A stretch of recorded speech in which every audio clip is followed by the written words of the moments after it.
If you think this story won't haunt you, you're not ready for what's next. Subscribe, like, and drop your theories in the comments, because by the end of this video, you'll question how far intelligence can go before it turns evil. The rain hit the windshield like a drumbeat of warnings. Detective Sarah Lin's unmarked car screeched to a halt outside a sleek glass tower in downtown Chicago. It was 3:14 a.m., too early for anyone to be calling in a homicide. Yet, the call that came through dispatch wasn't normal. The voice on the other end wasn't panicked. It was calm, calculated, and eerily confident. "Detective Lin," the voice had said, "you'll find what you've been looking for on the 47th floor." When she arrived, the building was deserted. Lights flickering, security system disabled, every camera looping a static feed. The elevator doors opened with a soft chime that echoed through the empty lobby. As Sarah stepped out, the metallic scent hit her first. Blood, faint but distinct. The office was immaculate, almost staged. A laptop still glowed on a glass desk, its screen frozen on a single document titled "The Perfect Lie." Next to it, a Polaroid photograph, her own face, circled in red ink. Just 24 hours earlier, this tower belonged to Aurelius Voss, a name that had become synonymous with brilliance and danger. Once a celebrated behavioral psychologist who advised the FBI on criminal profiling, he had vanished 2 years ago following allegations of data manipulation, psychological coercion, and corporate espionage. He was the kind of man who could make anyone believe anything. Former colleagues said he could predict your thoughts before you spoke them. His charm was disarming, his intelligence weaponized. To the public, he was a genius gone rogue.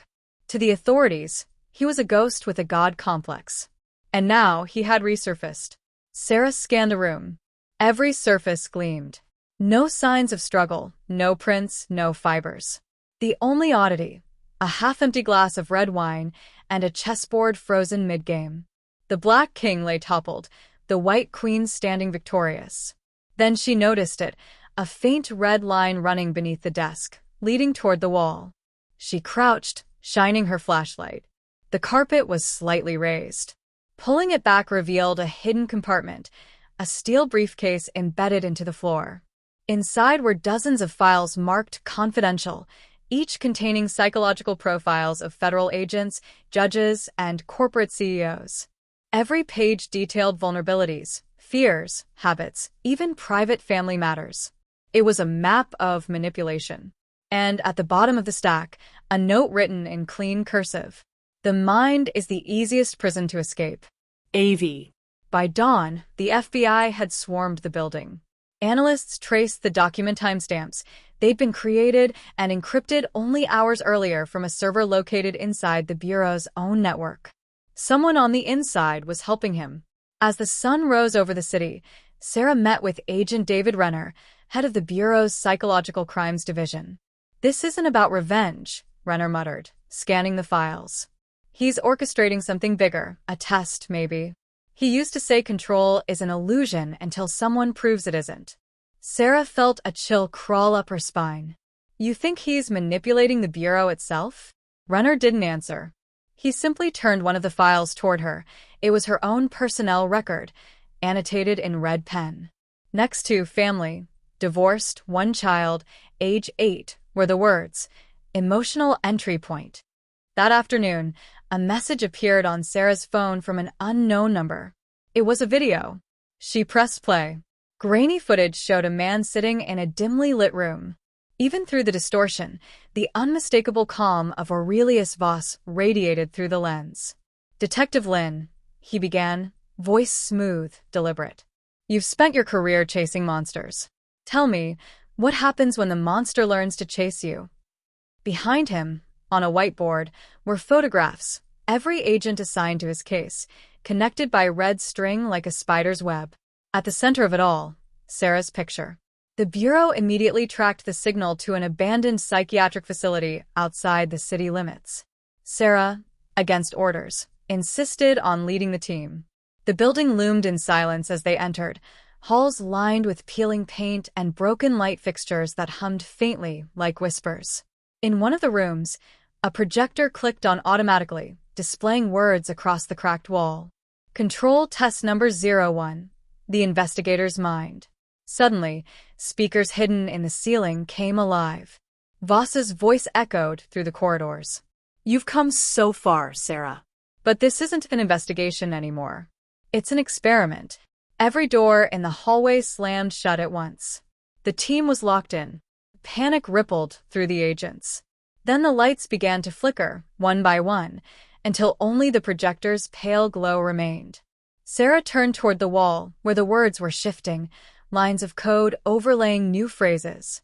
Then she saw it, a live video feed of her son's school, time-stamped 1 minute ago. Her breath caught in her throat. "Agent Renner," she shouted. "He's watching my family." But before anyone could respond, the projector cut to black.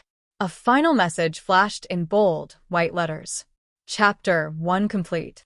And beneath it, a line that made every agent in that room freeze. "You're not investigating him. Sarah, you're playing his game. If you've made it this far, you're officially part of the case now." Smash that subscribe button before things get darker, because this story's only getting more twisted. The following morning, the Bureau's headquarters felt less like a fortress and more like a chessboard, every agent a piece being moved by an invisible hand. What happened in the psychiatric facility had shattered morale. No one could explain how Voss had hijacked their comms, or how he had footage of Sarah's son in real time. Sarah hadn't slept. The image of her boy's school frozen on that projector screen looped in her mind like a nightmare that refused to fade. She sat in the debriefing room, staring at the grainy security footage from the facility, frame by frame. Every second, every flicker, searching for something, anything, that could tell her how he did it. Renner entered quietly, dropping a file thick with transcripts onto the table. "He knew we were coming," he said. Someone tipped him off from inside the Bureau. "And whoever it is, they're good." Sarah didn't look up. "You think he's got someone feeding him intel?" Renner nodded grimly. "Not just someone. He's manipulating them. The way he did with his subjects back when he was a behavioral consultant. He doesn't recruit people, he rewires them." The Bureau called it Project Marionette, an internal investigation into how Aurelius Voss was pulling strings within their own ranks. But the deeper they dug, the stranger things became. Files went missing. Evidence tampered with. Audio recordings wiped clean. Every time Sarah thought she was getting closer, the case moved one step ahead of her, as if Voss knew her every move before she made it. And then came the email.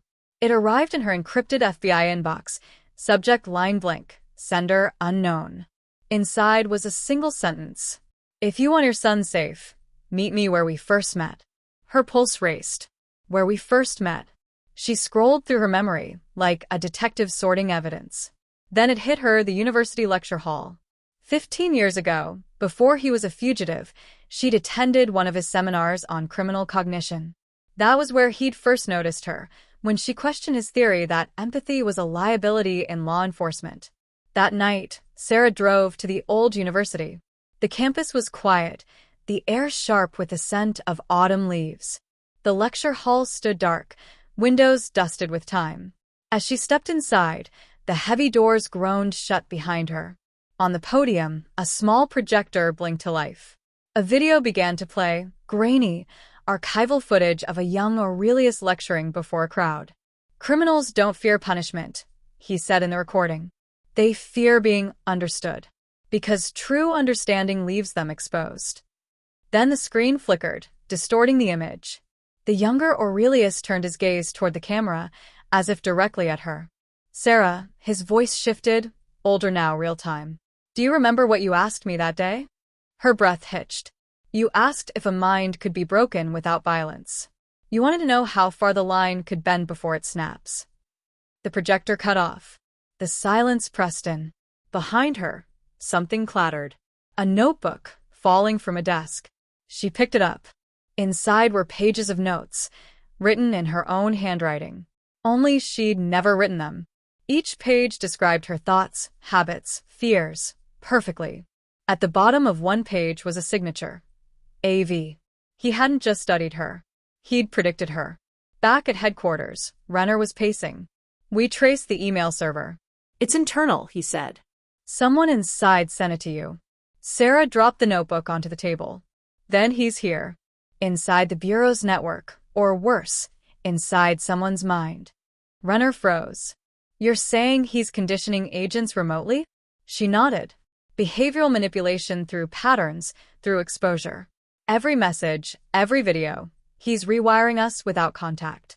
At that moment, alarms blared across the building. A system breach. Agents ran through corridors as monitors flashed red. Then all screens went black. One by one, they came alive again, each showing the same image. Aurelius Voss, seated in a dim room, hands folded. I told you, control is an illusion, he said calmly. And illusions are contagious. Behind him stood Agent Runner, expression blank, eyes unfocused. Sarah's heart dropped. David? Voss smiled faintly. He's not your partner anymore. He's my proof of concept. Runner raised his gun, not at Voss, but at the camera. The feed went dark. Agents stormed Runner's apartment that night, but it was empty. No struggle, no trace. Only a note pinned to the refrigerator. Pawn removed from board. Queen's move next. Sarah knew what it meant. She was the queen, and he was coming for her next. That night, she returned home, triple-locked the doors, and checked every window. Her son was asleep, his small chest rising and falling peacefully. For a moment, she let herself breathe. But as she turned to leave his room, she noticed something under the nightlight, an origami crane, folded from paper that hadn't been there before. She unfolded it with trembling hands. You can't protect him, Sarah. Not from his own mind. Her blood ran cold. She rushed to her phone to call for backup, but the screen lit up before she could dial. A new message appeared, with a live video feed of her living room. A voice whispered through the speaker, low and deliberate. Welcome to Phase 2. If you think you've figured this out, think again. Hit subscribe, because what you're about to hear, no one saw coming. Morning sunlight spilled through the blinds, cutting thin lines across Sarah's face. She hadn't slept. The note, the origami crane, the video feed, every second of it looped through her mind like a bad dream she couldn't wake from. Her son was safe for now, relocated under federal protection, but Voss was tightening his grip. Every move she made, every breath she took, he seemed to anticipate. At the Bureau, the mood was brittle. Agents spoke in whispers, afraid of bugs, afraid of each other. Ever since Runner vanished, no one knew who to trust. Computers were wiped, evidence locked down, and yet Voss's voice still found a way in. Sometimes through the intercoms, sometimes through the agents' phones, sometimes even through the reflection of a monitor that flickered just long enough to display his smirk. Sarah walked into the briefing room, a wall of screens displaying fragments of surveillance footage, train stations, airports, parking garages. Somewhere, hidden among them, Voss was waiting. But before she could speak, Assistant Director Markham entered, eyes bloodshot, expression hollow. We found something, he said, tossing a file on the table. Runner's car. Burned out on Route 90. Sarah braced herself for the photos. Inside the car, there was a single object untouched by the flames, a chess piece. The White Queen. Hours later, Sarah sat in her office, staring at the piece through the evidence bag. The Queen's base was hollow. Inside, a tiny chip pulsed faintly, some kind of transmitter. The tech team extracted the data, uncovering an encrypted audio file. She pressed play. Voss's voice filled the room. Calm, articulate, hauntingly intimate. Every queen believes she controls the board. But the truth, Sarah, the board was built for her. Then silence, followed by faint breathing, not his, but someone else's. A woman, whispering. The voice was trembling, terrified. It was hers. Her own voice. The recording continued. I can't stop him, her voice said. He's in my head. I don't know what's real anymore. Sarah froze. The air thickened. That's not possible, she whispered. I never said that. Her tech analyst shook his head. The audio's genuine. Same tone. Same frequency. It's you. But it's dated 2 weeks from now. Her pulse spiked. 2 weeks from now. That night, she drove alone. No backup, no communication. If Voss was predicting her moves, she needed to become unpredictable. She followed her instincts, retracing the places connected to him: the university, the psychiatric facility, his old office tower. Every location was clean, too clean, like stages wiped after a performance. At midnight, she reached the last address on his old client list, an abandoned warehouse by the Chicago River. The wind carried the scent of rust and rain. Her flashlight flickered as she stepped inside. The walls were covered in newspaper clippings, articles about his disappearance, the Bureau's investigation, her career. In the center of the room stood a single chair. On it, a phone. It buzzed once, then stopped. She picked it up. A video started playing automatically. Voss appeared, seated at a table, his expression calm, almost tender. "Sarah," he began softly, "I told you this was never about control. It's about understanding." The camera panned down. On the table before him were two chess pieces, the queen and the king. He pushed the queen forward. "You've been chasing me for years," he continued. "But what if the chase was the experiment?" The video cut off abruptly. From somewhere behind her, a faint click echoed. She turned, gun raised. Renner stepped out of the shadows. His eyes were empty, expression void of life. "David," she whispered. He raised his hands slowly. "He said you wouldn't shoot me," he murmured. "He said you still trust me." "Where is he?" Renner's lips quivered. "He's everywhere, Sarah. You're speaking to him right now." Before she could react, he pressed a small device into her palm, a microchip identical to the one from the queen. He said, "This is your move."